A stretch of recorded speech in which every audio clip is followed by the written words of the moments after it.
Nehemyas. Unang kabanata. Ito ang salaysay tungkol sa mga ginawa ni Nehemyas na anak ni Hakalia. Ang pananalangin ni Nehemyas para sa Jerusalem. Noong ikasyam na buwan ang buwan ng Kislev, nang ika-20 taon ng paghahari ni Artaxerxes sa Persya, naroon ako sa palasyo sa Susa. Doon ay pumunta sa akin ang isa sa mga kapatid ko na si Hanani. Galing siya sa Huda kasama ang ilang kalalakihan. Tinanong ko sila tungkol sa Jerusalem at sa mga Hudyo na nagsibalik mula sa pagkakabihag sa Babylonia. Sumagot sila, labis na nahihirapan ang mga nagsibalik sa Huda.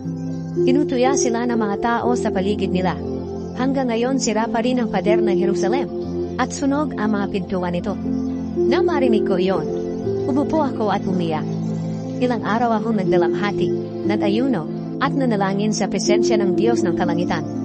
Sinabi ko, Panginoon, Diyos ng Kalangitan, makapangyarihan po kayo at kamanghamanghang Diyos. Tinutupad niyo ang inyong kasunduan ng may pag-ibig sa mga umiibig sa inyo at tumutupad sa inyong mga utos. Akong lingkod niyo ay nananalangin araw at gabi para sa bayan ng Israel na mga lingkod ninyo. Pakinggan niyo po ako at tugunin ang dalangin ko. Ipinapahayag ko sa inyo ang mga kasalanan naming mga Israelita, pati ang mga kasalanan ko at ng aking mga ninuno. Lubha pong napakasama ng ginawa namin sa inyo. Hindi namin tinutupad ang mga utos ninyo, at mga tuntuning ibinigay sa amin sa pamamagitan ni Moises na inyong lingkod. Alalahanin po ninyo ang sinabi niyo noon kay Moises. Kung kayo mga Israelita ay hindi maging matapat sa akin, pangangalatin ko kayo sa ibang mga bansa. Ngunit kung manunumbalik kayo sa akin at tutupad sa mga utos ko, kahit mangalat pa kayo sa pinakamalayong lugar, titipunin ko kayong muli sa lugar na pinili ko, upang ako'y parangalan. Kami po ay mga lingkod niyo, at mga mamamayang iniligtas ninyo sa pamamagitan ng inyong kapangyarihan at lakas. Panginoon, dinggin niyo po ang dalangin ko na inyong lingkod, at ang dalangin ng iba pa ninyong mga lingkod na nasisiyahang igalang kayo. Bigyan niyo po ako ngayon ng tagumpay sa paghiling ko sa hari, at naway kabutihan ang may pakita niya sa akin. Nang panahong iyon, nagapagsilbi ako ng inumin ng hari.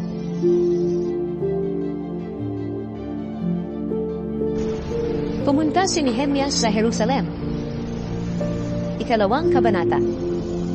Noong unang buwan na siyang buwan ng Nisan, nang ika-20 taon ang pagkahari ni Artaxerxes, sinilbihan ko ng inumin ng hari. Noon lang niya ako nakitang malungkot.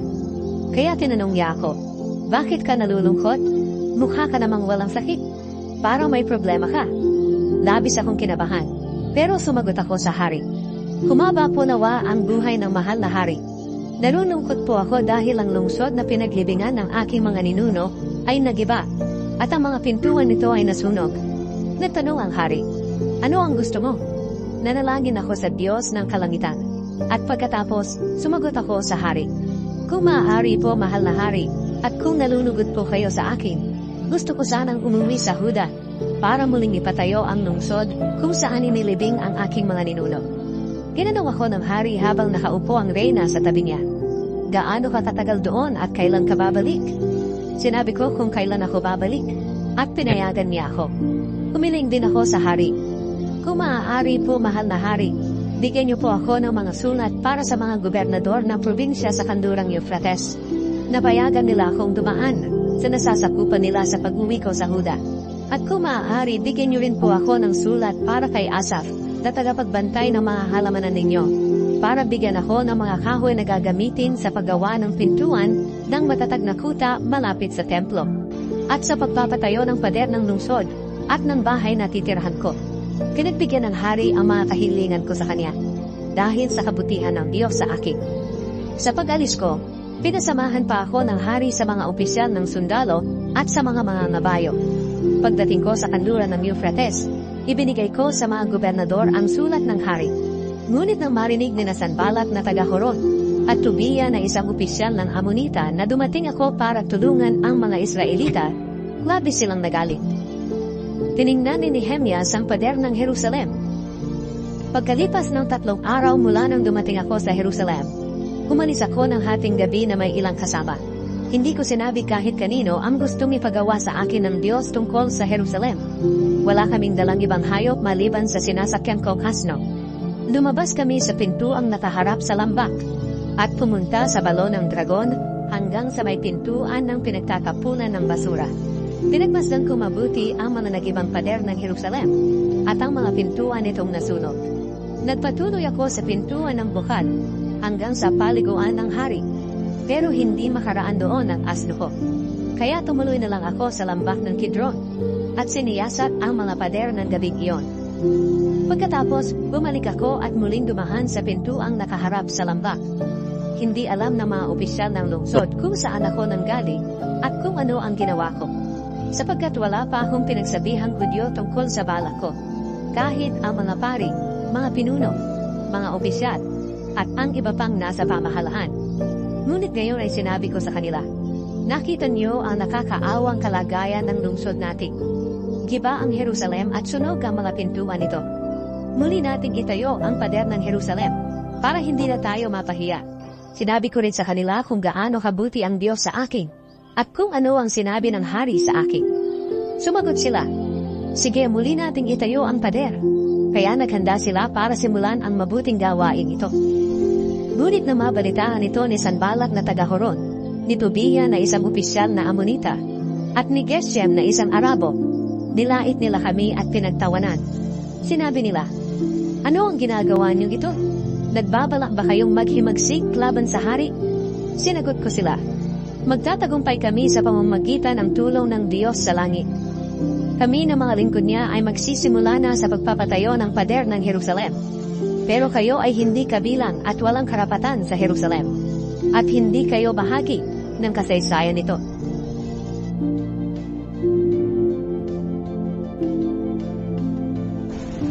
Muling itinayo ang pader ng Jerusalem. Ikatlong kabanata. Itinayo ni Eliashib na punong pari at ng mga kasamahan niyang pari ang pintuan na tinatawag na tupa. Matapos nilang ikabit ang pintuan, itinalaga nila ito sa Diyos. Itinayo rin nila at itinalaga ang mga pader hanggang sa tore ng 100 at sa tore ni Hananel. Ang nagtayo ng sumunod na bahagi ng pader ay ang mga taga-Jericho. At sumunod sa kanila ay si Sahur, na anak ni Imri. Itinayo ng mga anak ni Hasena ang pintuan na tinatawag na isda. Nilagyan nila ito ng mga hamba, ikinabit ang mga pinto, at ginawan ng mga trangka. Ang nagtayo ng sumunod na bahagi ng pader ay si Meremot na anak ni Uriah at apo ni Hakoz. Ang kasunod na bahagi na may itinayo ni Meshulam na anak ni Berekia at apo ni Meshiezabel. Sumunod naman ay si Zadok na anak ni Baana. At ang sumunod sa kanya ay mga taga-Tekoa. Ngunit ang mga pinuno nila ay hindi sumunod sa ipinapagawa ng mga namumuno sa kanila sa gawain. Ang nagtayo ng lumang pintuan ay si Joyada na anak ni Paseah at si Meshulam na anak ni Besodeya. Nilagyan nila ito ng mga hamba, ikinabit ang mga pinto, at ginawa ng mga trangka. Ang nagtayo ng sumunod na bahagi ng pader ay sina Melatia na taga-Gibeon, Hadon na taga-Meronot, at ang mga lalaking taga-Gibeon at taga-Mispa. Ang mga lugar na ito ay sakop ng gobernador ng probinsya sa kanlurang Euphrates. Ang nagtayo ng sumunod na bahagi ng pader ay si Uziel na platero, na anak ni Harhaya. Ang sumunod naman sa kanya ay si Hanania, na manggagawa ng pabango. Itinayo nila ang bahaging ito ng pader ng Jerusalem, hanggang sa malawak na pader. Ang sumunod na nagtayo sa kanila ay ang anak ni Hur, na si Refaya, na pinuno ng kalahating distrito ng Jerusalem. Ang sumunod sa kanya ay si Jedaiah, na anak ni Harumaph. Itinayo niya ang bahagi ng pader malapit sa kanyang bahay. Ang sumunod sa kanya ay si Hatush, na anak ni Hashabneah. Ang nagtayo ng sumunod pang bahagi ng pader at ng tore na may mga hurno ay si Malkia, na anak ni Harid, at Hashub, na anak ni Pahat-Moab. Ang sumunod na nagtayo ay ang anak ni Halohes na si Shalom, na pinuno ng kalahating distrito ng Jerusalem. Kinulungan siya ng mga anak niyang babae. Ang nagtayo ng pintuang nakaharap sa lambak ay si Hanun, at ang mga taga-Zanoa. Ikinabit nila ang mga pinto nito, at ginawa ng mga trangka. Ipinatayo rin nila ang 450 metro na pader sa pintuan ng pinagtatapunan ng basura. Ang nagtayo ng pintuan ng pinagtatapunan ng basura ay ang anak ni Rekab na si Malkia, na pinuno ng distrito ng Beth Hakerem. Ikinabit niya ang mga pinto nito at ginawa ng mga trangka. Ang nagtayo ng pintuan ng bukal ay ang anak ni Col Jose na si Shalom, na pinuno ng distrito ng Mispa. Binubungan niya ito, ikinabit ang mga pinto, at ginawa ng mga trangka. Itinayo rin niya ang pader ng paliguan sa Siloam, malapit sa hardin ng hari, hanggang sa hagdanang pababa, mula sa lungsod ni David. Ang sumunod sa kanya ay ang anak ni Azbuk na si Nehemias, na pinuno ng kalahating distrito ng Bet-Zur. Itinayo niya ang pader na nakaharap sa libingan ni David, hanggang sa pinag-iimbakan ng tubig at sa kampo ng mga sundalo. Ang nagtayo ng sumunod na bahagi ng pader ay ang mga Levita na pinamumunuan ni Rehum, na anak ni Bani. Ang sumunod sa kanya ay si Hashabiah, na pinuno ng kalahating distrito ng Keilah. Ang sumunod sa kanya ay ang mga kababayan niya na pinamumunuan ng anak ni Henadad, na si Binui, na pinuno ng kalahating distrito ng Keilah. Ang sumunod ay ang anak ni Jeshua na si Ezer, na pinuno ng Mispa. Itinayo niya ang bahagi ng pader na nakaharap sa bodega ng mga sandata, hanggang sa sulok ng pader. Ang sumunod naman ay si Baruch, na anak ni Zabay. Buong sipag niyang itinayo ang bahagi ng pader mula sa sulok nito, hanggang sa bandang pintuan ng bahay ni Eliashib, na punong pari. Ang sumunod sa kanya ay si Meremot na anak ni Uriah, at apo ni Hakos. Itinayo niya ang bahagi ng pader mula sa bandang pintuan ng bahay ni Eliashib, hanggang sa dulo ng bahay nito. Ang sumunod na nagtayo ng bahagi ng pader ay ang mga pari sa paligid ng Jerusalem. Ang sumunod sa kanila ay sina Benjamin at Hashub. Itinayo nila ang bahagi ng pader na nakaharap sa bahay nila. Ang sumunod sa kanila ay si Azariah, na anak ni Maaseya at apo ni Ananiah. Itinayo niya ang bahagi ng pader sa bandang gilid ng bahay niya. Ang sumunod ay si Binui na anak ni Henadad. Itinayo niya ang bahagi ng pader mula sa bahay ni Azariah hanggang sa sulok ng pader. Isa pang bahagi ng pader na ito ang kanyang ipinatayo. Ang sumunod naman ay si Palal na anak ni Uzai.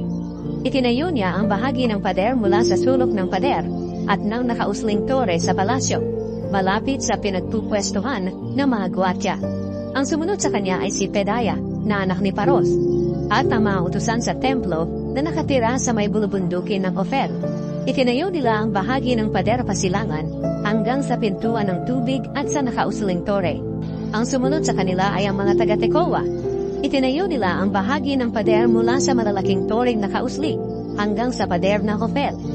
Pangalawang bahagi na ito ng pader na kanilang itinayo. Ang nagtayo ng bahagi ng pader na paahon mula sa pintuan ng mga kabayo ay ang mga pari. Itinayo ng bawat isa sa kanila ang bahagi na nakaharap sa bahay nila. Ang sumunod sa kanila ay si Zadok, na anak ni Immer. Itinayo niya ang bahagi ng pader na nakaharap sa bahay niya. Ang sumunod sa kanya ay ang anak ni Shekaniah na si Shemaiah, na gwardya ng pintuan sa silangan. Ang sumunod sa kanya ay si Hananiah na anak ni Shelemiah, at si Hanun na ika-anim na anak ni Salah. Pangalawang bahagi na ito ng pader na kanilang itinayo. Ang sumunod sa kanila ay si Meshullam, na anak ni Berekiah. Itinayo niya ang bahagi ng pader na nakaharap sa bahay niya. Ang sumunod naman ay si Malkiah, na isang platero. Itinayo niya ang bahagi ng pader hanggang sa tinitirahan ng mga utusan sa templo at ng mga mangangalakal na nakaharap sa pintuan ng pinagtitipunan at hanggang sa kwarto sa sulok na nasa itaas ng pader. Ang nagtayo ng bahagi ng pader mula sa kwartong iyon hanggang sa pintuan na tinatawag na tupa ay ang mga platero at mga mangangalakal.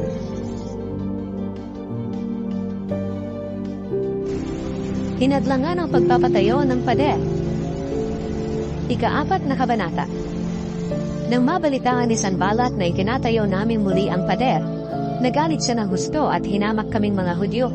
Sa harap ng mga kasama niya at ng mga sundalo ng Samaria, sinabi niya, "Ano ba ang ginagawa ng mga kawawang Hudyong ito? Akala ba nila maitatayo nila ulit ang pader ng Jerusalem sa loob lang ng isang araw?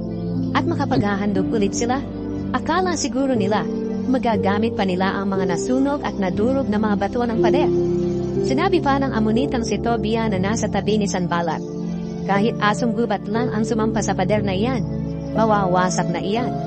Agad akong nanalangin, "O aming Diyos, pakinggan niyo po kami dahil hinahamak kami.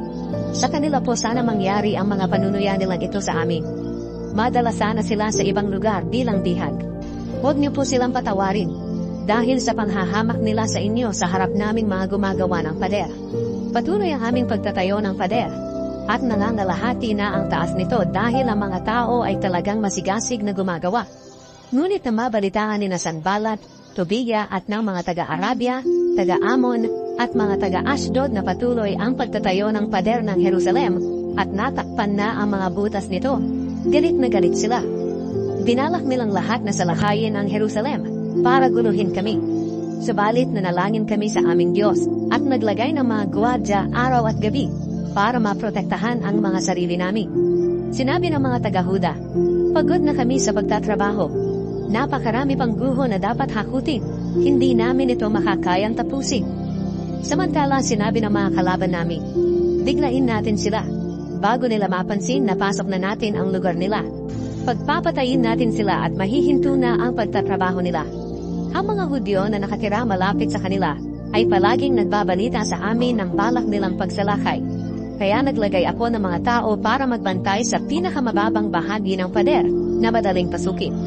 Pinagbantay ko sila roon na magkakagrupo sa bawat pamilya at may mga armas silang mga espada, sibat, at palaso.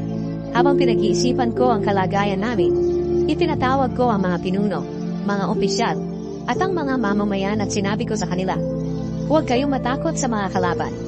Alalahanin natin ang makapangyarihan at kamanghamanghang Panginoon.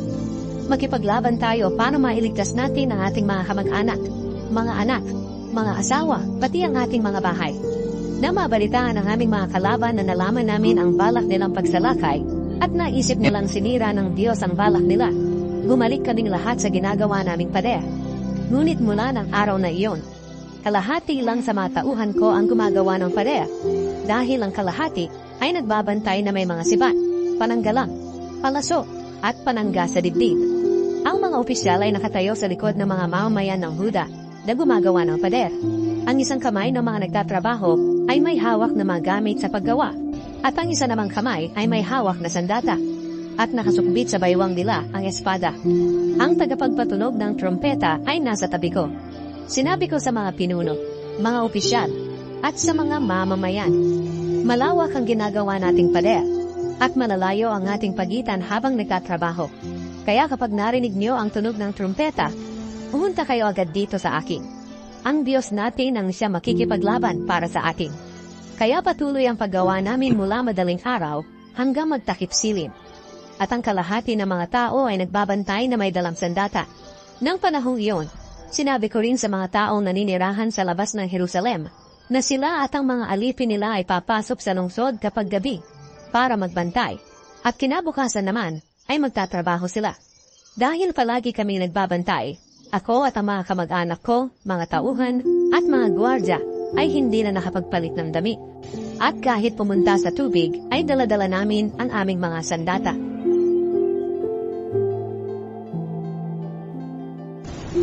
Tinulungan ni Nehemias ang mga dukha. 5 kabanata.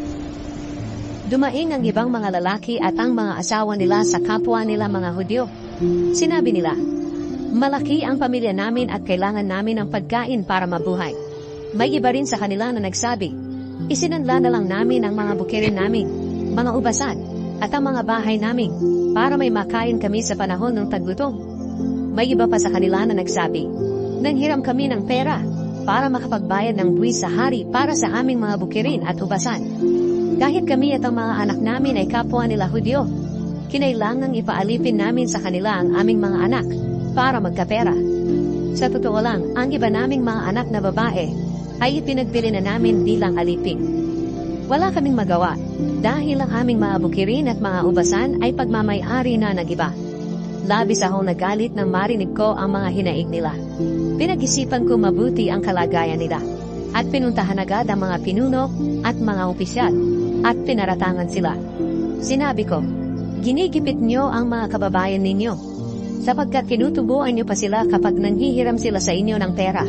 Pagkatapos, pinatipon ko agad ang mga tao para sa isang pulo. Sinabi ko, "Sinisikap nating matubos ang mga kapwa natin Hudyo na nagbenta ng sarili nila bilang alipin sa mga dayuhan. Pero ngayon, dahil sa ginagawa niyo, napipilitan na din silang ibenta ang sarili nila bilang mga alipin. Palagi na lang ba natin silang tutubusin? Tumahimik na lang sila, dahil wala silang maidahilan." Nagpatuloy ako sa pagsasalita. Hindi maganda ang ginagawa ninyo. Dapat sana'y mamuhay kayo na may takot sa Diyos, para hindi tayo tuyain ng ibang mga bansang kalaban natin. Ako mismo at ang aking mga kamag-anak, pati ang mga tauhan ko ay nagpahiram ng pera at trigo sa mga kababayan nating nangangailangan. Pero huwag na natin silang pagbayarin sa mga utang nila. Ngayon din ibalik niyo ang mga bukirin, mga ubasan, mga taniman ng ulibo, at mga bahay ng may utang sa inyo. Ibalik niyo rin ang tubo ng mga pinahiram ninyong pera, trigo, bagong katas ng ubas at langis. Sumagot sila, ibabalik namin ang lahat ng iyon sa kanila. Hindi na namin sila sisingilin. Gagawin namin ang sinasabi mo. Itinatawag ko ang mga pari at pinasumpa sa harapan nila ang mga pinuno at ang mga opisyal na tutuparin nila ang pangako nila. Ipinagpag ko ang balabal ko sa baywang ko at sinabi, ganito nawa ang gawin ng Diyos sa mga bahay at ari-arian ninyo, kapag hindi ninyo tinupad ang pangako ninyo. Kunin nawa niya ang lahat ng ito sa inyo. Ang lahat ng tao roon ay sumagot, siya nawa, at pinuri nila ang Panginoon. At tinupad ng mga pinuno at ng mga opisyal ang pangako nila. Ang pagiging mapagbigay ni Nehemias. Sa loob ng 12 taon na naglingkod ako bilang gobernador ng Huda, mula ng ika-20 taon, hanggang ika-32 taon ng paghahari ni Artaxerxes, ako at ang mga kamag-anak ko ay hindi tumanggap ng pagkain para sa gobernador. Ngunit ang mga gobernador na nauna sa akin ay naging pasanin ng mga tao. Dahil humihingi sila ng pang-araw-araw nilang pagkain at inumin, maliban pa sa 40 pirasong pilak. Pati ang mga opisyal nila ay nang abuso ng mga tao. Pero hindi ko ito ginawa, dahil may takot ako sa Diyos. Sa halip ginawa ko ang lahat para maitayo muli ang pader sa tulong ng mga tauhan ko. At hindi ako nang angkin ng lupa. Palagi kong pinapakain ng 150 Hudyong opisyal, bukod pa sa mga bisitang mula sa paligid na mga bansa. Araw-araw ako nagpapakatay ng 1 baka, 6 na matatabang tupa, at mga manok. At tuwing ika-10 araw ay naglalabas ako ng marami at iba't ibang klaseng inumin. Sa kabila nito, hindi ako tumanggap ng pagkain para sa gobernador, dahil nalaman kong nabibigatan na ang mga tao. Nanalangin ako, O aking Diyos, naway pagpalain po ninyo ako sa lahat ng ginagawa ko para sa sambayanang ito.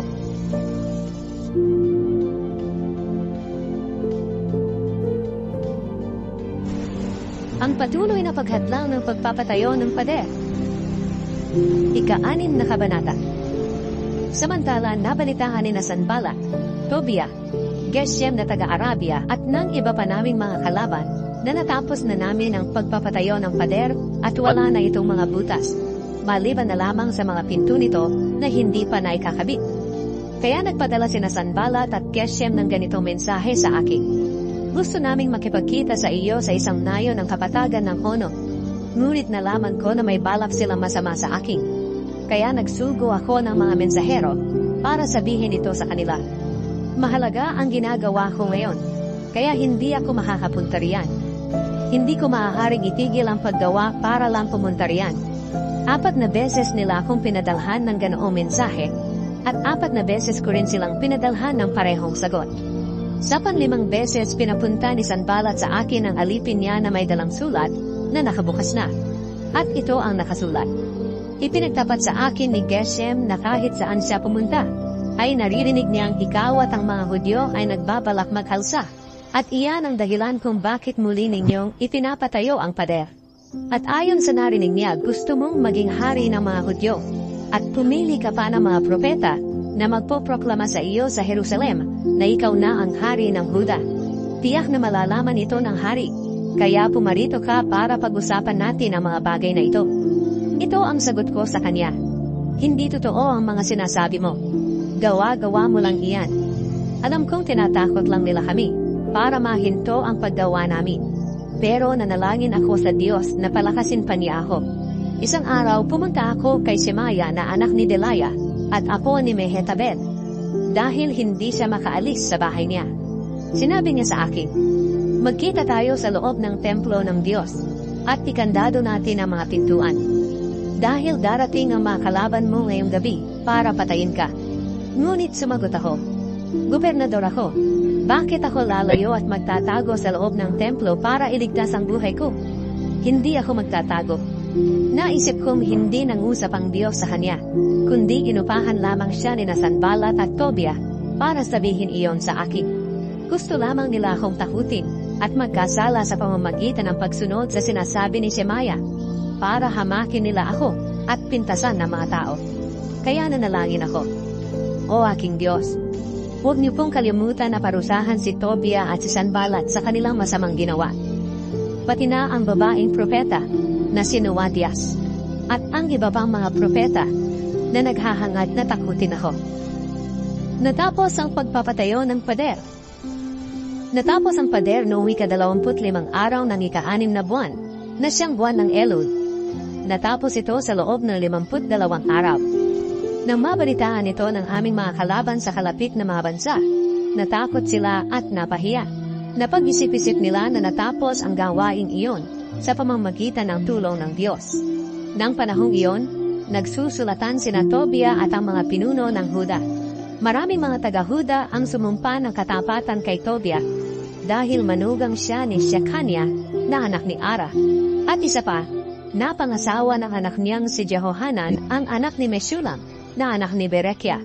Palaging sinasabi sa akin ng mga tao ang tungkol sa mabubuting ginawa ni Tobia.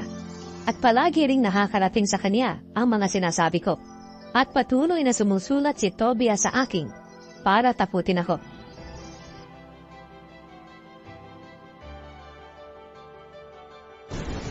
Naglagay ng mga opisyal sa Jerusalem. Ikapitong kabanata. Na matapos na ang pader ng lungsod at naikabit na ang mga pinto nito, itinalaga sa tungkulin nila ang mga gwardya ng mga pintuan ng lungsod, ang mga mang-aawi at ang mga Levita. Ibinigay ko ang tungkulin ng pamamahala sa Jerusalem sa kapatid kong si Hanani, kasama si Hanania, na commander ng mga gwardya sa buong palasyo. Pinili ko si Hanania dahil mapagkakatiwalaan siya at may takot sa Diyos higit sa karamihan. Sinabi ko sa kanila, huwag niyong pabayaang nakabukas ang mga pintuan ng lungsod kapag tanghaling tapat.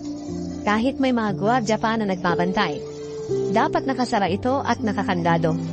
Maglagay din kayo ng mga gwardya mula sa mga mamamayan ng Jerusalem.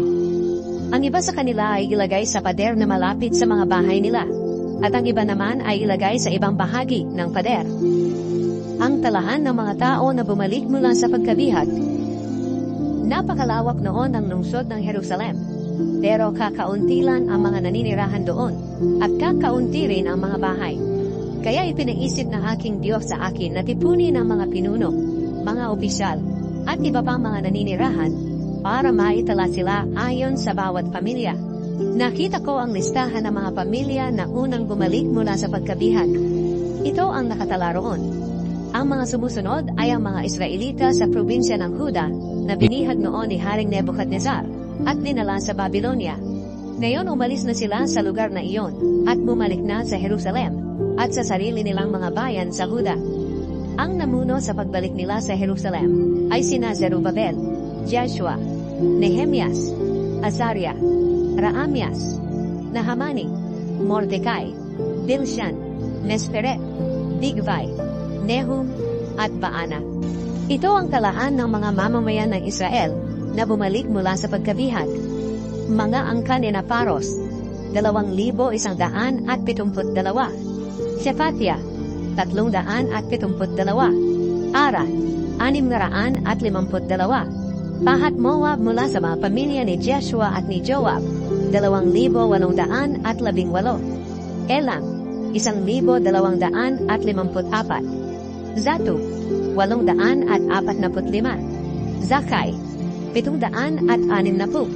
Binwi, 648. Debay, 628. Asgad, 2,322. Adonikam, 667. Bigvai, 2,067. Ading, 655. Ater na tinatawag ding Hezekiah, 78. Hashum, 328. Dezai, 324. Harig, 112. Gibeon, 75. Ito ang bilang ng mga tao na bumalik mula sa pagkabihag, na ang mga ninuno ay nakatira sa mga sumusunod na bayan. Bethlehem at Netofa, 188.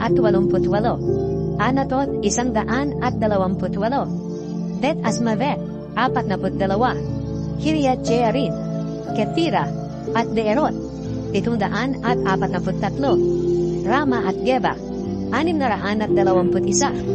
Mikmash, 122. Bethel at Ai, 123. Nebo, 52. Elam, 1,254. Harim, 320. Jericho, 345. Lod, Hadid at Ono, 721. Sinaa, 3,930. Ito ang mga angkan na mga pari na bumalik mula sa pagkabihag. Mga angkan ni Jedaya mula sa pamilya ni Jeshua, 773. Imer, 1,052. Pashur, 1,247. Harin, 1,017. Ito ang mga lahi ng mga Levita na bumalik din mula sa pagkabihag. Mga angkan ni Jeshua at Kadmiel mula sa pamilya ni Hodavia, 74. Mga awit sa templo na mga angkan ni Asa, 148. Mga gwardya ng pintuan ng templo na mga angkan ni Shalom, Ater, Talmon, Akub, Hatita, at Shobay, 138. Ito ang mga angkan na mga utusan sa templo na bumalik din mula sa pagkabihag. Ziha, Asufa, Tabaot, Keros, Siya, Padon, Lebana, Hagaba, Shalmai, Hanan, Gidel, Gahar, Reaya, Rezing, Nekoda, Gazam, Usa, Pasea, Besai, Meunim, Nefusim, Bakbok, Akupa, Arhur, Bazlud, Mehida, Harsha, Barkos, Sisera, Tema, Nezya, at Hatipa. Bumalik din mula sa pagkabihag ang mga angkan ng mga alipin ni Solomon. Ang mga angkan ni Nasotay, Soferet, Perida, Jaala, Darkon, Gidel, Shefatia, Hatil, Pokeret Hazebaim, at Amon. Ang kabuang bilang ng mga angkan na mga utusan sa templo at mga angkan na mga alipin ni Solomon ay 372. Mayroon ding bumalik sa Jerusalem mula sa mga bayan ng Tel Mela, Tel Harsha, Kerub, Adon at Imer. Pero hindi nila mapatunayan na sila'y talagang mga Israelita. Sila ang mga angkan ni Delaya, Tobiah at Nekoda, 642. Hindi rin mapatunayan ng mga angkan ni Hobaya, Hakoz at Barzillai na mga pari sila. Nang nag-asawa si Barzillai, dinala niya ang pangalan ng ginanyang si Barzillai na taga-Gilead. Dahil nga hindi nila makita ang kalaan ng kanilang mga ninuno, hindi sila tinanggap bilang mga pari. Sinabihan sila ng gobernador ng Huda na hindi sila maaaring kumain ng mga pagkain na inihandog sa Diyos, hanggat walang pari na sasangguni sa Panginoon tungkol sa kanilang pagkapari sa pamamagitan ng Urim at Tumim. Ang kabuang bilang ng mga lalaki mula sa pagkabihag ay 42,360. Hindi pa kabilang dito ang mga alipin nilang lalaki at babae na 7,337 at mga awit na lalaki at babae na 245. May dala silang 736 na kabayo, 245 mola, 435 kamelyo, at 6,720 asno. Ang ibang mga pinuno ng mga pamilya ay nagambag para sa muling pagpapatayo ng templo. Ang gobernador ay nagbigay ng 8 kilong ginto, 50 mangkok na gagamitin sa templo, at 530 pirasong damit para sa mga pari. Ang ibang mga pinuno ng mga pamilya ay nagbigay para sa ganitong gawain ng 168 kilong ginto at 1,200 kilong pilak. Ang kabuuang ibinigay ng iba pang mga tao ay 168 kilong ginto, 1,100 kilong pilak, at 67 pirasong damit para sa mga pari. Ang bawat isa sa kanila ay bumalik sa mga bayan na kung saan nagmula ang kanilang pamilya, pati na ang mga pari, ang mga Levita, ang mga gwardya ng mga pintuan ng templo, ang mga mangahawi, at ang mga utusan sa templo. Binasa ni Ezra ang kautusan. Ikawalong kabanata. Nang dumating ang 7 buwan, nang nakatira na ang mga Israelita sa mga bayan nila, nagtipon silang lahat sa Jerusalem nang may pagkakaisa, doon sa plaza na nasa harapan ng pintuan ng tubig. Hiniling nila kay Ezra na tagapagturo ng kautusan na kunin niya at basahin ang aklat ng kautusan ni Moises na iniutos ng Panginoon sa mga Israelita. Kaya ng araw na iyon, ang unang araw ng 7 buwan, dinala ng paring si Ezra ang kautusan sa harap ng mga tao, mga lalaki, babae, at mga batang nakakaunawa na. Binasa niya ito sa kanila ng malakas, mula sa pagsikat ng araw hanggang tanghali, doon sa plaza na nasa harapan ng pintuan ng tubig. At pinakinggang mabuti ng lahat ang aklat ng kautusan. Tumayo si Ezra sa mataas na entabladong kahoy na ginawa para sa okasyong iyon. Sa bandang kanan niya ay nakatayo sina Matitya, Shema, Anaya, Uriah, Hilkiah, at Maaseya. At sa bandang kaliwa ay nakatayo sina Pedaya, Mishael, Malkiah, Hashum, Asbadana, Zacarias, at Meshulam. Nakikita si Ezra ng lahat dahil mataas ang kinatatayuan niya. At nang binuksan niya ang aklat, tumayo ang lahat ng tao. Pinapurihan ni Ezra ang Panginoon, ang makapangyarihang Diyos. At sumagot ang mga tao, Amen, Amen, habang itinataas nila ang kanilang mga kamay. Pagkatapos nagpakira pa sila at sumamba sa Panginoon. Nang tumayo na ang mga tao, ipinaliwanag sa kanila ang kautusan. Ang nagpaliwanag sa kanila ay ang mga Levita na sina Joshua, Bani, Sherebiah, Hamim, Akub, Shabetai, Hodiah, Maaseya, Kelita, Azariah, Jozabad, Hanan, at Pelaya. Bumasa sila mula sa aklat ng kautusan ng Diyos at ipinaliwanag ang kahulugan nito para maunawaan ng mga tao. Habang nakikinig ang mga tao sa sinasabi ng kautusan, ay umiiyak sila. Sinabi sa kanila ni Nehemias na gobernador, Ezra na pari at tagapagturo ng kautusan, at ng mga Levita na nagpapaliwanag sa kanila ng kautusan. Ang araw na ito ay banal sa Panginoon na inyong Diyos, kaya huwag kayong umiyak. Sinabi pa ni Nehemias, magdiwang kayo, kumain ng masasarap na pagkain at uminom ng masasarap na inumin. Bigyan niyo ang mga walang pagkain, dahil ang araw na ito ay banal sa Panginoon. At huwag kayong mabalisa, dahil ang kagalakang ibinigay ng Panginoon ay magpapatatag sa inyo. Sinabi rin ng mga Levita, tumahimik kayo, huwag kayong mabalisa, sapagkat banal ang araw na ito. Kaya umuwi ang lahat ng tao para kumain at uminom, at magbigay ng pagkain sa iba. Nagdiwang sila na may lubos na kagalakan, dahil naunawaan nila ang mga mensahe ng Diyos na binasa sa kanila. Ang pista ng pagtatayo ng mga kubol. Nang 2 araw ng buwang iyon, nagtipon sa harapan ni Ezra ang mga pinuno ng mga pamilya, ang mga pari, at ang mga Levita para mag-aral pa tungkol sa kautusan. Natuklasan nila sa kautusan na iniutos ng Panginoon sa pamamagitan ni Moises na ang mga Israelita ay dapat tumira sa mga kubol sa oras ng pista na ginaganap tuwing 7 buwan. At dapat nilang ipaalam sa Jerusalem at sa iba pa nilang mga bayan ang utos ng Panginoon na pumunta sila sa mga kaburulan at kumuha ng mga sanga ng olibo, mirto, palma, at ng iba pang mga kahoy na malago para gawing mga kubol ayon sa nakasulat sa kautusan. Kaya kumuha ang mga tao ng mga sanga at gumawa ng kubol sa patag na bubong ng mga bahay nila, sa bakuran ng mga bahay nila, sa bakuran ng templo ng Diyos, sa plaza na nasa harapan ng pintuan ng tubig, at sa pintuan ni Ephraim. Lahat sila na bumalik mula sa pagkabihag ay gumawa ng mga kubol at doon tumira. Hindi pa nila nagawa ang ganito simula noong panahon ni Josue na anak ni Nun. At labis ang kasiyahan nila. Araw-araw ay binabasa ni Ezra sa mga tao ang aklat ng kautusan ng Diyos, mula sa una hanggang sa huling araw ng pista. Ipinagdiwang nila ang pista ng 7 araw, at nang 8 araw, nagtipon sila para sumamba sa Panginoon, ayon sa kautusan.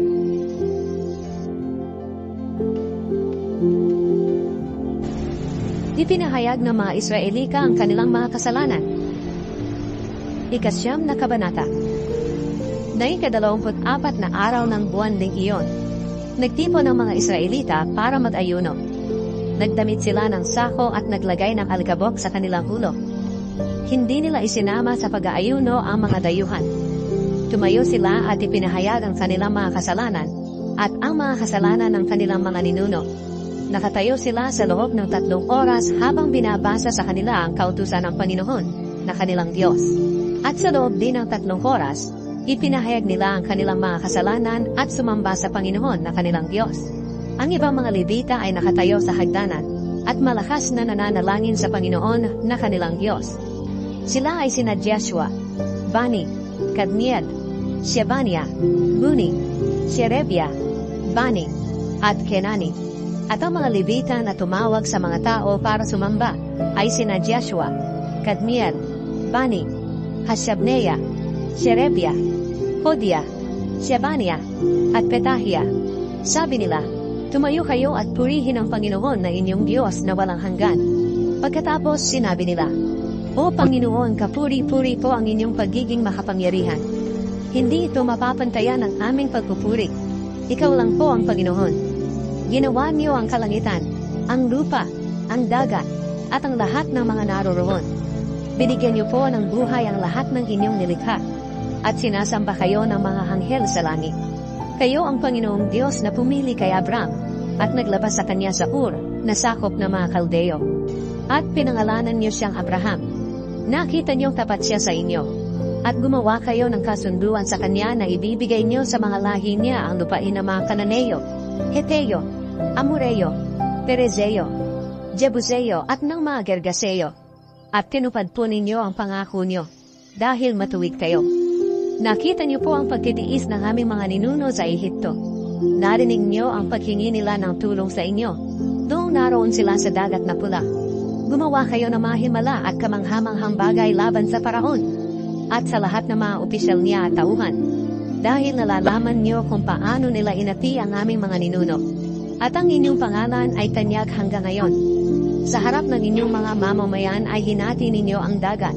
At sa gitna nito'y dumaan sila sa tuyong lupa. Ngunit milunod niyo ang mga kalaban nilang humahabol sa kanila. Para silang bato na lumubog sa nagngangalit na dagat.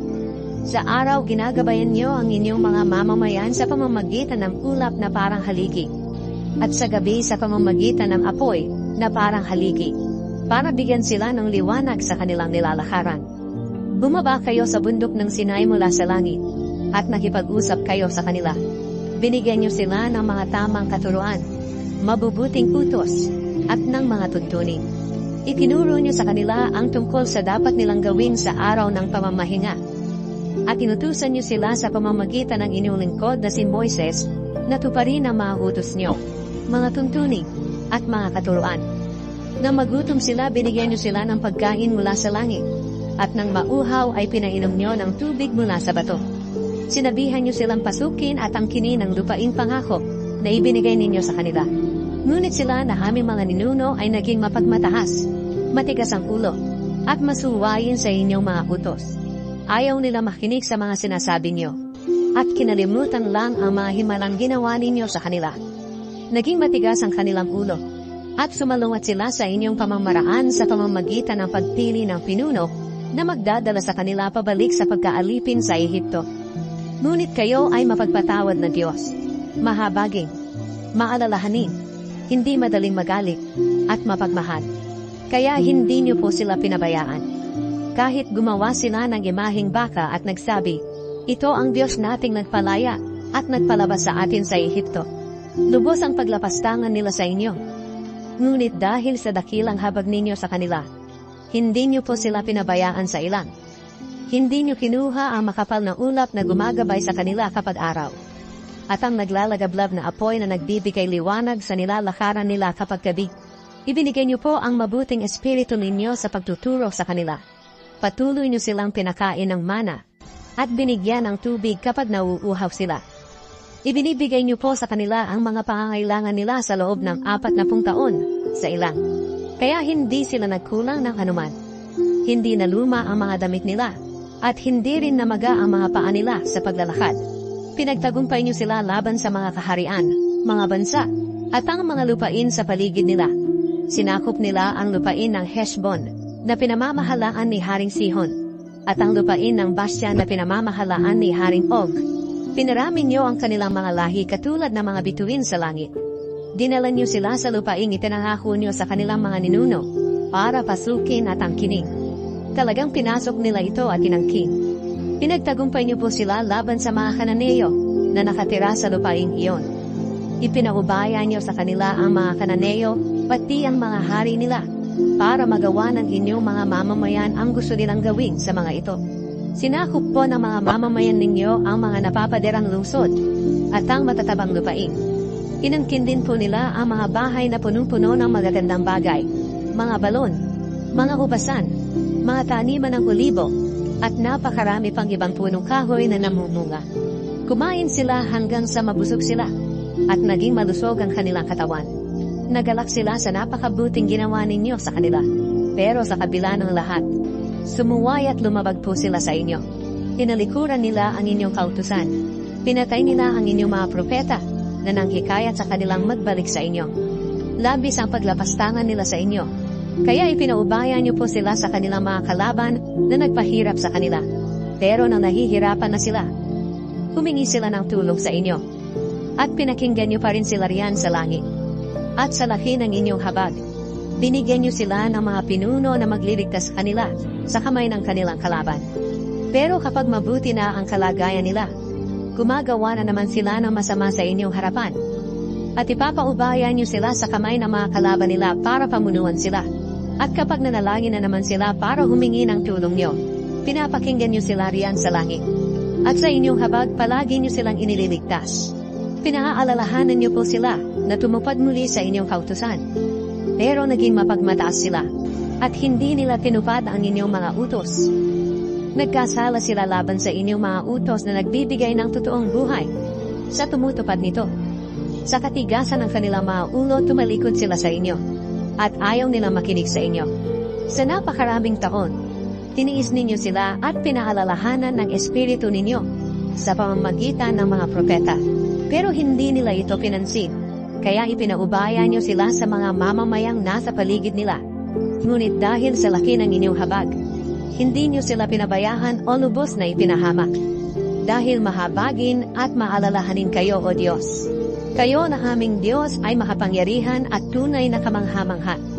Tinutupad po ninyo ang inyong kasunduan at ipinapakita ang inyong pag-ibig. Gayon huwag po ninyong baliwalain ang aming mga pagtitiis. Nagtiis kaming lahat na inyong mamamayan, pati ang aming mga hari, mga pinuno, mga pari, mga propeta at mga ninuno, mula pa ng panahong pinahirapan kami ng mga hari ng Assyria hanggang ngayon. Matuwid ang ginawa niyong paghatol sa amin. Matapat kayo sa amin pero kami ay mga makasalanan. Ang aming mga hari, mga pinuno, mga pari at mga ninuno ay hindi tumupad sa inyong kautusan. Hindi pinansin ang inyong mga utos at mga babala, kahit mayroon silang sariling kaharian, at nakakaranas ng labis ninyong kabutihan. At kahit binigyan niyo sila ng malawak at matabang lupain, hindi pa rin sila naglingkod sa inyo, at hindi tumalikod sa masama nilang pag-uugali. Ito po ang dahilan kaya kami mga alipin ngayon sa lupain ito, na ibinigay niyo sa aming mga ninuno, kung saan makakakain sila ng mga ani nito, at ng iba pang mabubuting produkto nito. Ang masaganang ani ng mga lupain ay napupunta sa mga hari, na pinaghari niyo sa amin, dahil sa aming mga kasalanan.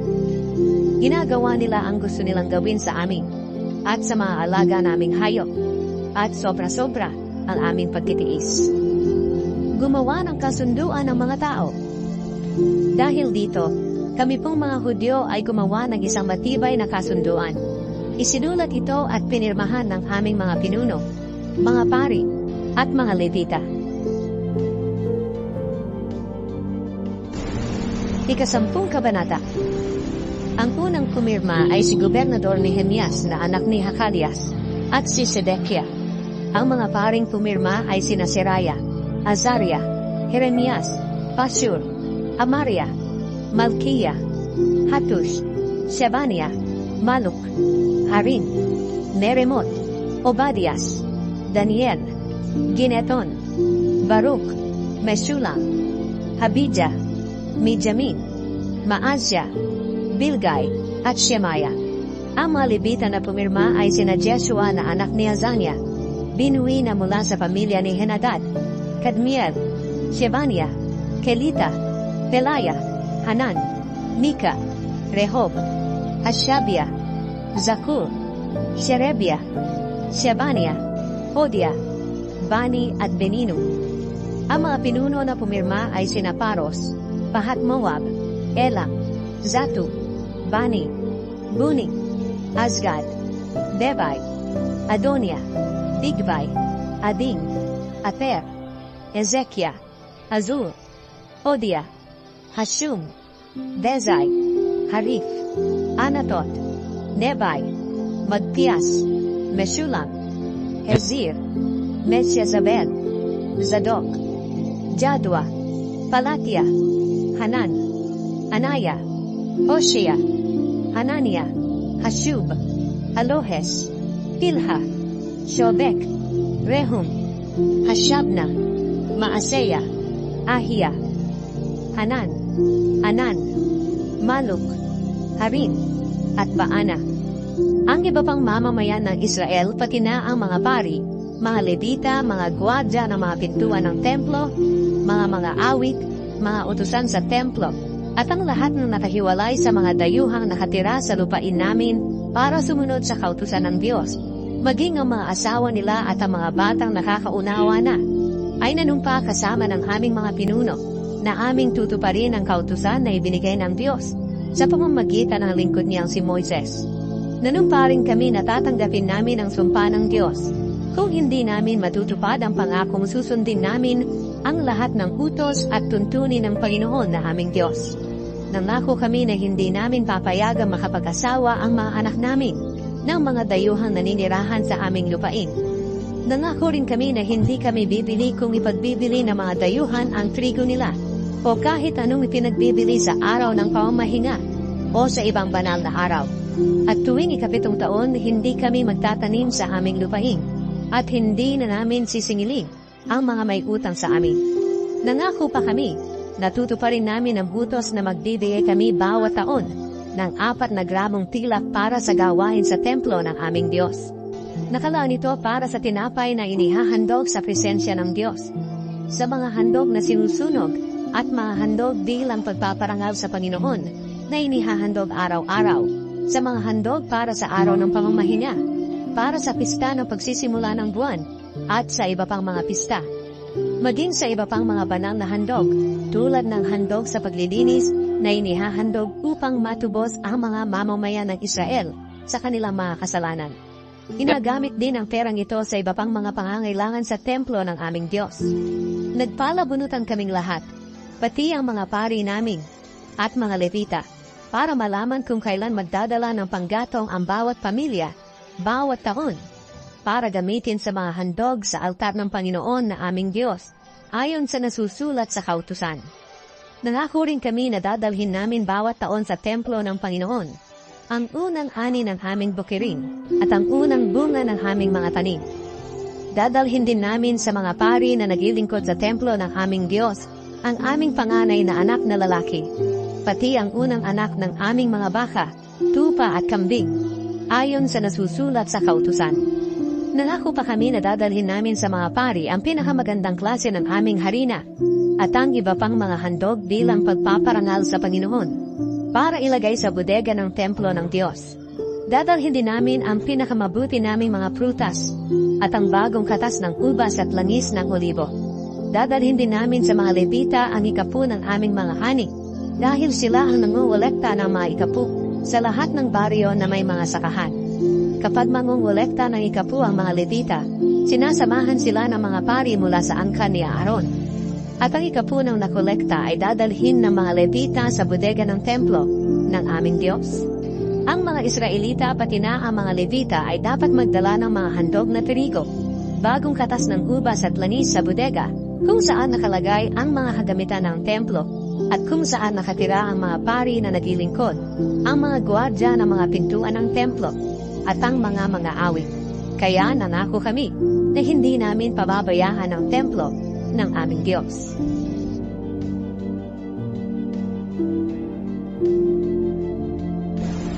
Ang mga naninirahan sa Jerusalem. 11 kabanata. Nang panahong iyon, ang mga pinuno ng mga mamamayan ng Israel ay nakatira sa Jerusalem, ang banal na lungsod. Nagpalabunutan ang mga tao para sa bawat 10 pamilya ay may isang pamilyang maninirahan sa Jerusalem, habang ang iba'y mananatili sa mga bayan nila. Pinuri ng mga tao ang lahat ng nagpasyang tumira sa Jerusalem.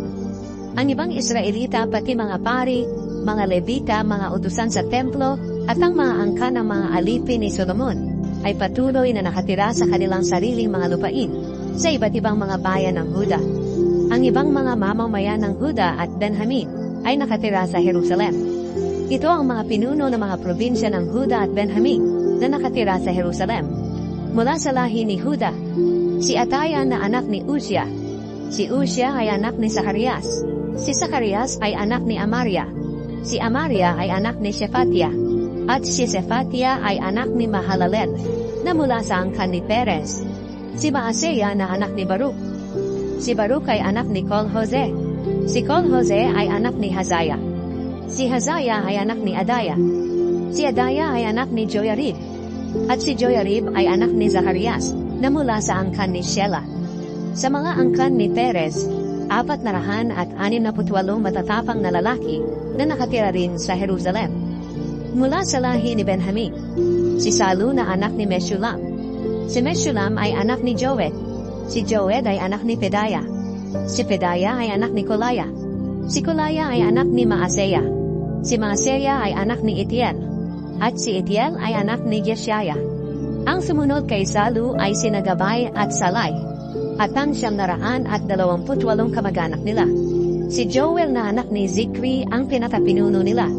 At ang ikalawa sa kanya ay si Huda na anak ni Hasenua. Mula sa mga pari, si Jedaya na anak ni Joyarib. Si Jakin at si Seraya na anak ni Hilkiah. Si Hilkiah ay anak ni Meshulam. Si Meshulam ay anak ni Zadok.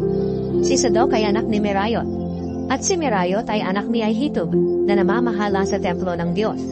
Ang 822 lalaking kasama nilang nagpapagal sa templo. Si Adaya na anak ni Jeroham. Si Jeroham ay anak ni Pelalia. Si Pelalia ay anak ni Amzi. Si Amzi ay anak ni Zacarias. Si Zacarias ay anak ni Pashur. At si Pashur ay anak ni Malkiah. Ang mga kasama ni Adaya na 242 lalaki na mga pinuno ng mga pamilya. Si Amazai ay anak ni Azarel. Si Azarel ay anak ni Azai. Si Azai ay anak ni Meshilemot. At si Meshilemot ay anak ni Immer. Ang mga kasama ni Amazai na 128 matatapang na lalaki. Si Sabdiel na anak ni Hagedolim ang pinakapinuno nila. Mula sa mga Levita, si Shemaya na anak ni Hashub. Si Hashub ay anak ni Azrikam. Si Azrikam ay anak ni Hashabia. At si Hashabia ay anak ni Buni. Si Shabitai at si Jozabad na 2 pinuno ng mga Levita. Sila ang mga katiwalang namamahala sa mga gawain sa labas ng templo. Si Matanya ay anak ni Mika. Si Mika ay anak ni Sabdi. At si Sabdi ay anak ni Asaf. Si Matanya ang nangunguna sa mga awit na umaawit ng pananalangin at pasasalamat. Si Bakbukia na kasama ni Matanya. Si Abda na anak ni Shamua. Si Shamua ay anak ni Galal. At si Galal ay anak ni Jedutun. May 248 lahat ang mga Levita na nakatira sa Jerusalem, ang banal na lungsod. Mula sa mga gwardya ng mga pintuan ng templo, si Akub at si Talmon, at ang mga kasama nilang 172 lalaking gwardya ng pintuan ng templo. Ang ibang mga Israelita, pati mga pari at mga Levita ay nakatira sa mga lupaing minana nila sa kanilang mga ninuno, sa iba't ibang mga bayan ng Huda. Ngunit ang mga utusan sa templo na pinangungunahan ni Ziha at Gishpa ay doon tumira sa bulubundukin ng Ofel. Ang pinakapinuno ng mga Levita sa Jerusalem ay si Uzi, na anak ni Bani. Si Bani ay anak ni Hashabia. Si Hashabia ay anak ni Matanya. At si Matanya ay anak ni Mika. Si Uzi ay isa sa mga angkan ni Asa na mga awit sa templo ng Diyos. Ang hari ang nag-uutos sa kanila tungkol sa mga gagawin nila sa bawat araw. Si Pekahia na anak ni Meshezabel, na isa sa mga angkan ni Zera na anak ni Huda, ang kinatawan ng bayan ng Israel sa hari ng Persya. Ang ibang mga mamamayan ng Huda ay nakatira sa mga bayan na malapit sa mga lupain nila. Ang iba sa kanila ay nakatira sa Kiryat Arba, Dibon, Jekabziel, at sa mga baryo sa paligid ng mga bayang ito. Ang iba sa kanila ay nakatira sa Jeshua, Molada, Bet-Pelet, Hazar-Shual, Beer-Sheba, at sa mga baryo sa palibot nito. Mayroon ding nakatira sa kanila sa Ziklag, sa Mekona, at sa mga baryo sa paligid nito. Sa En-Rimon, Zora, Jarmut, Zanoa, Adulam, at sa mga baryo sa paligid ng mga bayang ito. Ang iba pa sa kanila ay nakatira sa Lachish, at sa malalapit na mga sakahan, at sa Azekah at sa mga baryo sa paligid nito. Kaya nakatira ang tao sa Huda mula sa Beersheba hanggang sa lambak ng Ben Hinnom. Ang ibang mga mamamayan ng Benjamin ay nakatira sa Geba, Mikmash, Aya, Bethel, at sa mga baryo sa paligid nito. Ang iba sa kanila ay nakatira sa Anatot, Nob, Anania, Hazor, Rama, Gitaim, Hadid, Zeboim, Nebalat, Lod, Ono, at sa lambak na mga manggagawa. Ang iba pang mga Levita na nakatira sa Huda ay pinatira kasama ng mga mamamayan ng Benjamin.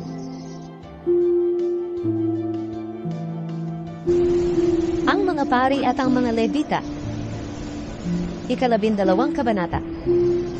Ito ang talaan ng mga pari at ng mga Levita na bumalik mula sa pagkabihag, kasama ni Zerubabel, na anak ni Shealtiel, at ni Jeshua, na punong pari. Ang mga pari ay sina Seraya, Jeremias, Ezra, Amaria, Maluk, Hatush, Shekania, Rehum, Meremot, Ido, Gineton, Abiha, Mijaming, Moadia, Bilga, Shemaya, Joyarib, Jedaya, Shalub, Amok, Hilkia, at Jedaya. Sina ang mga pinuno ng mga kapwa nila pari at ng kanilang mga kasama noong panahon ni Joshua. Ang mga Levita ay sina Joshua, Binui, Kadmiel, Sherebia, Huda, at Matania. Si Matania at ang mga kasama niya ang katiwala sa pag-awit ng mga awit ng pasasalamat. At sina Bakbukia, Uni at ang mga kasama nila ang katiwala sa pagsagot sa awit na iyon. Ang mga lahi ng punong pari na si Jeshua. Si Jeshua ay ama ni Joyakim. Si Joyakim ay ama ni Eliashib. Si Eliashib ay ama ni Joyada. Si Joyada ay ama ni Jonathan. At si Jonathan ay ama ni Jadua. Ang pinuno ng mga pamilya ng mga pari. Ito ang mga pinuno ng mga pamilya ng mga pari noong si Joyakim ang punong pari.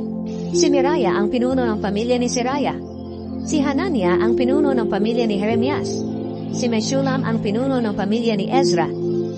Si Jehohanan ang pinuno ng pamilya ni Amaria. Si Jonathan ang pinuno ng pamilya ni Maluk. Si Jose ang pinuno ng pamilya ni Shebania. Si Adna ang pinuno ng pamilya ni Harim. Si Helkai ang pinuno ng pamilya ni Merayot. Si Zacarias ang pinuno ng pamilya ni Ido. Si Meshulam ang pinuno ng pamilya ni Gineton. Si Zikri ang pinuno ng pamilya ni Abijah. Si Piltai ang pinuno ng pamilya ni Minyamin at Moadia. Si Shamua ang pinuno ng pamilya ni Bilga. Si Jehonathan ang pinuno ng pamilya ni Shemaya. Si Matenai ang pinuno ng pamilya ni Joyarib. Si Uzi ang pinuno ng pamilya ni Jedaya. Si Kalai ang pinuno ng pamilya ni Salu. Si Eber ang pinuno ng pamilya ni Amok. Si Hashabia ang pinuno ng pamilya ni Hilkia. At si Netanel ang pinuno ng pamilya ni Jedaya. Ang mga pinuno ng mga pamilya ng mga Levita. Noong panahon ng paghahari ni Darius sa Persya, inilista ang mga pangalan ng mga pinuno sa mga pamilya ng mga pari at mga Levita. Nang panahon ng mga punong pari na sina Eliashib, Joyada, Johanan, at Jadua. Ang mga pinuno ng mga pamilya ng mga Levita hanggang sa panahon ni Johanan na apo ni Eliashib ay nakalista sa aklat ng kasaysayan. Ito ang mga pinuno ng mga pamilya ng mga Levita. Si Hashabia, Sherebia, Jeshua, Binui, Kadmiel, at ang iba pa nilang mga kasama na nakatayo sa kabilang bahagi nila sa oras ng pag-awit sa templo ng mga papuri at pasasalamat sa Diyos. Sila ang sumasagot sa awit ng kabilang grupo, ayon sa utos ni David na lingkod ng Diyos.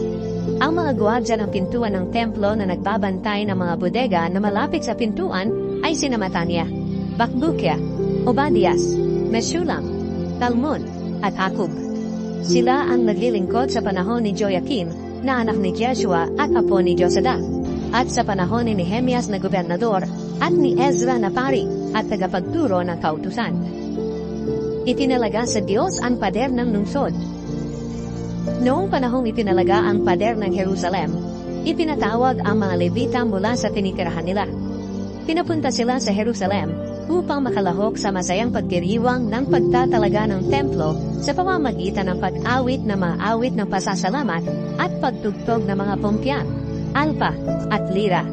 Pinapunta rin ang mga awit mula sa mga baryo sa paligid ng Jerusalem at mula sa baryo ng Netofa. May mga nagmula sa bayan ng Bet Gilgal at sa lugar ng Geba at Asnadet, sapagkat ang mga awit ay nagtayo ng sarili nilang mga baryo sa paligid ng Jerusalem. Gumawa ng seremonya sa paglilinis sa mga pari at mga Levita para maging malinis sila, at ganoon din ang ginawa nila sa mga tao, sa mga pintuan ng lungsod at sa pader nito. Dinala ko ang mga pinuno ng Huda sa itaas ng pader, at tinipon ko roon ang dalawang malalaking grupo ng mga awit para magpasalamat sa Diyos. Ang isang grupo naman ay nagmarcha roon sa itaas papunta sa pintuan ng pinagtatapunan ng basura. Sumusunod sa kanila sina Hosea at ang kalahati ng mga pinuno ng Huda, kasama rin sina Azariah, Ezra, Meshulam, Huda, Benjamin, Shemaiah, Jeremias, at ilang mga pari na nagpapatunog ng trumpeta. Sumusunod din si Zacarias na anak ni Jonathan. Si Jonathan ay anak ni Shemaiah. Si Shemaiah ay anak ni Matania. Si Matania ay anak ni Mikaya. At si Mikaya ay anak ni Zakur na angkan ni Asa. Sumusunod naman kay Zacarias sa mga kasama niyang sina Shemaiah, Azarel, Milay, Gilalay, Maay, Netanel, Huda at Hanani. May dala silang mga instrumento katulad ng mga tinutugtog noon ni Haring David na lingkod ng Diyos. Ang grupong ito ay pinapangunahan ni Ezra na tagapagturo ng kautusan. Pagdating nila sa pintuan ng bukal, umakyat sila sa daang parang hagdan na papuntang lungsod ni David.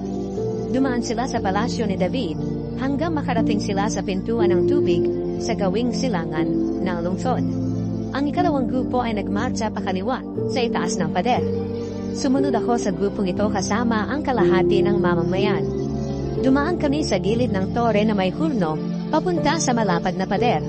Mula roon dumaan kami sa pintuan ni Ephraim, sa lumang pintuan, sa pintuan na tinatawag na Isda, sa tore ni Hananel, at sa tore ng 100. Pagkatapos dumaan kami sa pintuan na tinatawag na Tupa, at huminto sa may pintuan ng Guardia.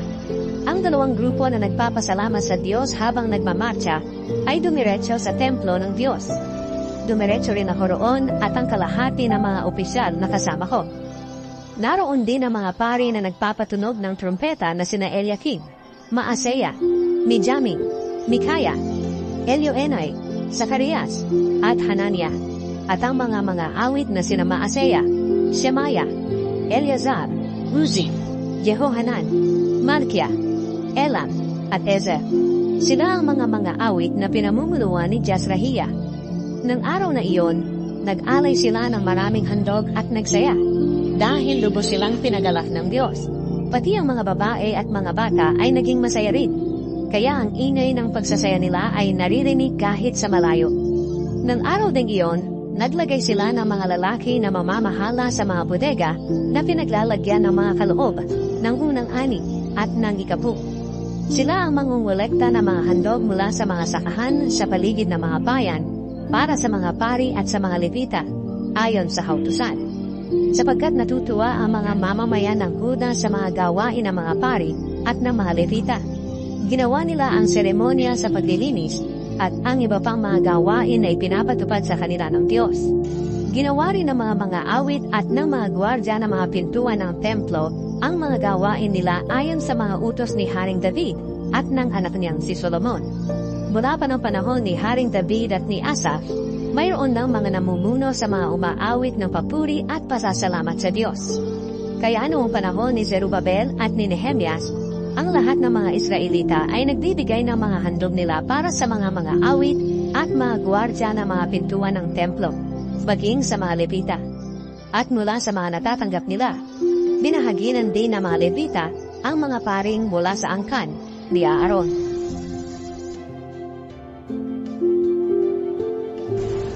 Ang mga pagbabago na ginawa ni Nehemias.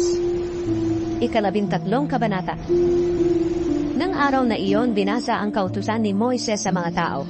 Nalaman nilang ipinagbabawal ang mga Amonita at mga Moabita na makihalubilo sa mga mamamayan ng Diyos. Dahil hindi nila binigyan ng pagkain at inumin ang mga Israelita nang lumabas sila sa Ehipto. Sa halip, inupahan nila si Balaam na isumpa ang mga Israelita. Ngunit sa halip na sumpa, ginawa ito ng Diyos na pagpapala. Nang marinig ng mga tao ang kautusang iyon, hindi na nila isinama ang mga hindi tunay na Israelita. Bago ito nangyari, si Eliashib na pari na namamahala ng mga bodega sa templo ng aming Diyos at kamag-anak ni Tobia, ay nagpahintulot kay Tobia na gamitin ang malaking kwarto sa templo. Ang kwartong ito ay ginagamit noon na bodega para sa mga handog na pagkain, insenso, mga kagamitan sa templo, mga handog sa mga pari, mga ikapu ng mga trigo, bagong katas ng ubas at langis, na ayon sa kautusan ay para sa mga Levita, sa mga awit, at sa mga gwardya ng mga pintuan ng templo. Wala pa ako sa Jerusalem nang mangyari ito. Dahil noong 32 taon ng paghahari ni Artaxerxes sa Babylonia, pumunta ako sa kanya. Kinalaunan pinayagan din niya ako na makabalik sa Jerusalem. At pagdating ko, nalaman ko ang masamang ginawa ni Eliashib na nagpatira kay Tobia sa kwarto na nasa harapan ng templo ng Diyos.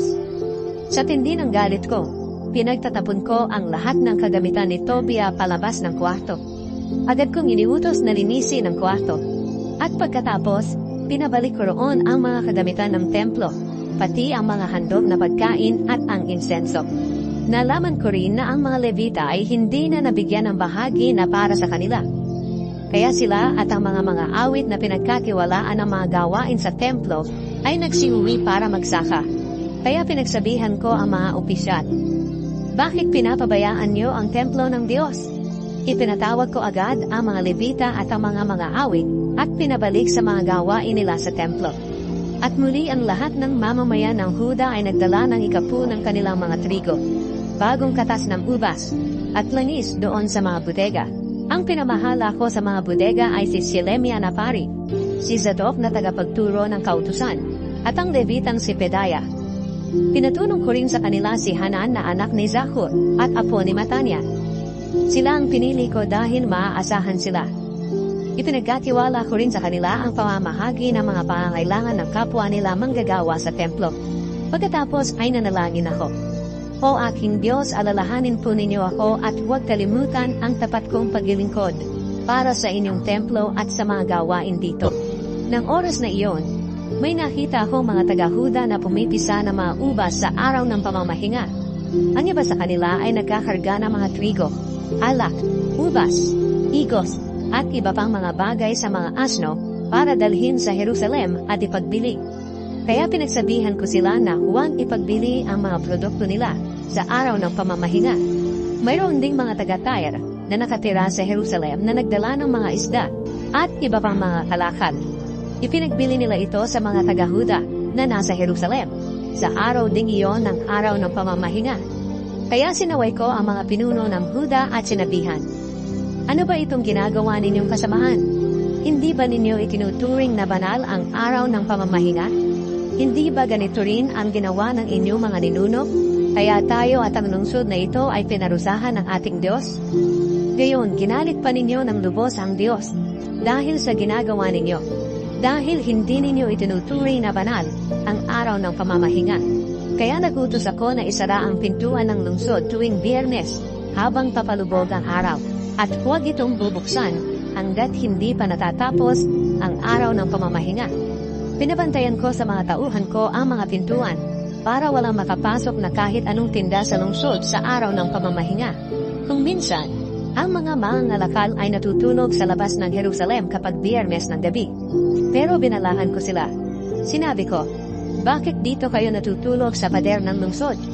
Kapag inulit niyo pa ito, parurusahan ko kayo. Kaya mula noon, hindi na sila bumalik sa araw ng pamamahinga.